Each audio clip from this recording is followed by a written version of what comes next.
By the end of this video, you will be able to switch between scenes in Unity.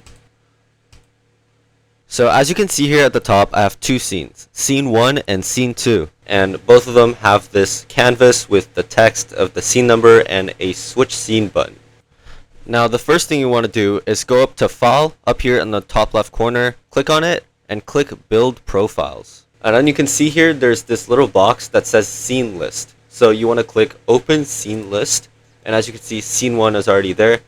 You want to add every single scene you want to switch to into this list. So right now I don't have scene 2. I'm going to drag scene 2 in here. And as you can see, along with the names of both of these scenes, you have a index on the right here. So scene 1 is index 0 and scene 2 is index 1. So now all you want to do is close this tab, and we're going to make this button actually switch scenes. So under this button you want to add a component, and you're going to add a script. Call it scene 1 switch or something like that, and then you want to create an add, and you'll want to open it with your code editor. At the top, type private button, and then it should automatically add this Unity Engine.ui. If it doesn't, just add it yourself. Private button scene 1 button.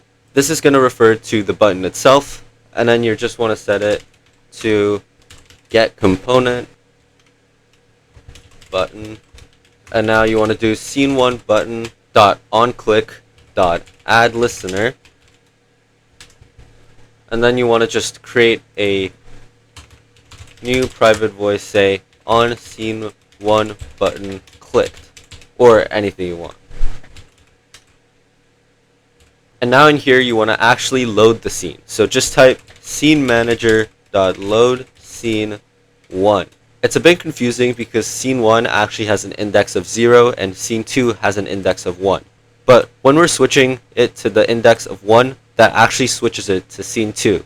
I'm just going to delete this void update because nothing's in it, and I'm just going to save the program. And as you can see, when we run the program, we can click on switch scene and it will switch to scene 2. Now obviously we want to do the same thing with scene 2 to switch back to scene 1, so we can basically just like duplicate the script.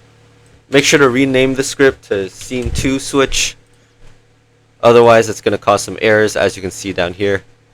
Oh yeah, and also if you're going to rename it, make sure to rename the class as well. And now in here you basically just can do the exact same thing except switch this load scene to scene 0. Now as you can see, when we run the project we can switch between scenes and it works properly.